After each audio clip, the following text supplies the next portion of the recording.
Ekoloji maariflənmə də məhz məktəblərdən başlayır. Bu xüsusda COP29 olduqca müsbət layihələrə təkan oldu.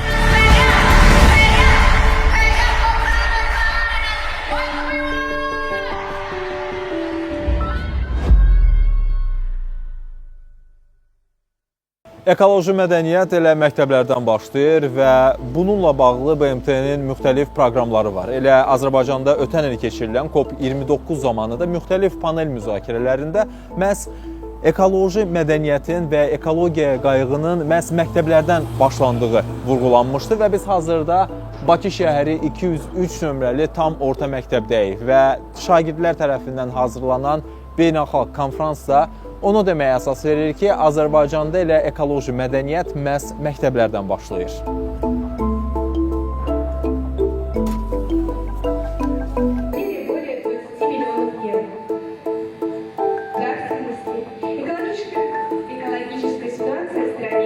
Aslında həll edilməsi istiqamətində ardıcıl tədbirlər həyata keçirir.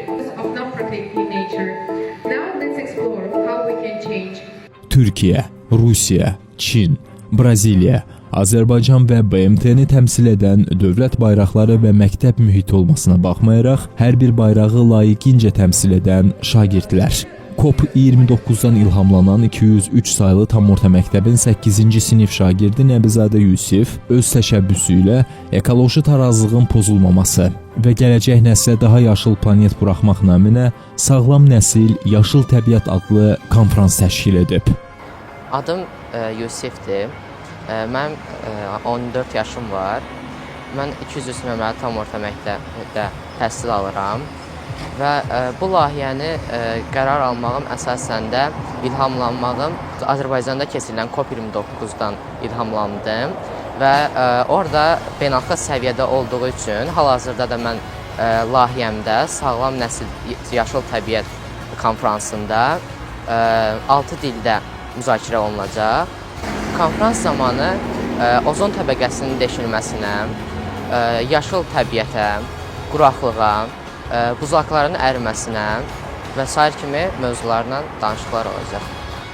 Və həmçinin də Xəzər dənizinin əsas problemlərindən biri olan həmin o çaylar tökülür ki, Xəzər dənizinə, həmin o çayların qıraqlar sahillərində olan suvarma sisteminə görə də Xəzər dənizinin su səviyyəsi azalıb. Həm də biz ekoloji tərbiyəmiz olmalıdır ki, yəni onun haqqında məlumatlar bilməliyik ki, gələcəkdə də bizdən sonraki insanlar da təbiətdən alternativ istifadə edə bilsinlər. İstəyərdim ki, mən də Azərbaycanı ekoloji sahədə təmsil edim. Ölkədə aparılan təhsil islahatları, dövlət tələbləri səviyyəsində müəllimlərə verilən müstəqillik, təhsil prosesində yaradıcı münasibət, yeni texnologiyaların tətbiqi, təhsilin dünya standartları səviyyəsində yenidən qurulmasında mühüm rol oynayır. Bu islahatlar çərçivəsində ekoloji təhsilin inkişafı və ekoloji dünya görüşünün formalaşdırılması üçün geniş perspektivlər yaranır.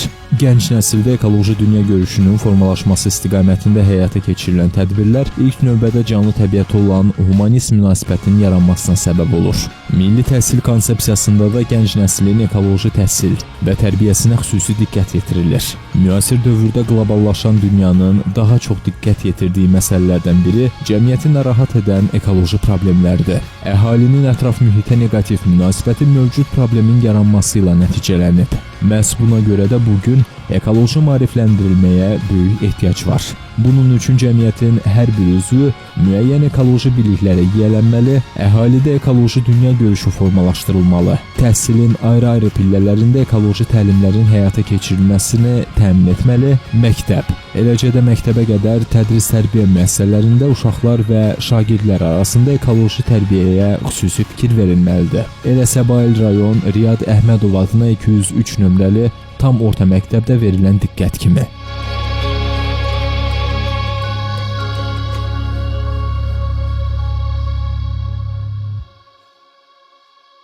Ötən il 2024-cü il Azərbaycan Respublikasının ölkə başçısının sərəncamı ilə Yaşıl Dünya naminə həmrəylik ilinə həsr olunmuşdu. Bu Yaşıl Dünya naminə həmrəylik ilinə həsr olunmuş çox faydalı, çox mötəbər tədbirlər keçirildi. Eləcə də COP29 adlı tədbirin keçirilməsi də buna misal göstərmək olar. Eləcə də bu tədbirlər silsiləsindən bugün bizim məktəbimizdə 8A sinif şagirdi Yusif Nəbizadə çox gözəl bir konfrans hazırlamışdı öz təşəbbüsü ilə, eləcə də məktəbimizin kollektivinin və şagirdlərin dəstəyi ilə. Bütün ümumtəhsil məktəblərində Sağlam Nəsil Parlaq Gələcək adlı bir layihə tətbiq olunur bu il ərzində, 2025-ci tədris ili ərzində və bu layihə çərçivəsində Sağlam Nəsil Yaşıl Təbiət adlı bir konfrans hazırladı Yusif balamız. Gördüyünüz kimi çox gözəl bir tədbir keçdi. Düşünürəm ki, Yusifin simasında digər ümumtəhsil məktəblərinin şagirdləri də belə gözəl təşəbbüslə çıxış edib təbiətimizi qorumaq naminə gözəl tədbirlər hazırlayacaqlar.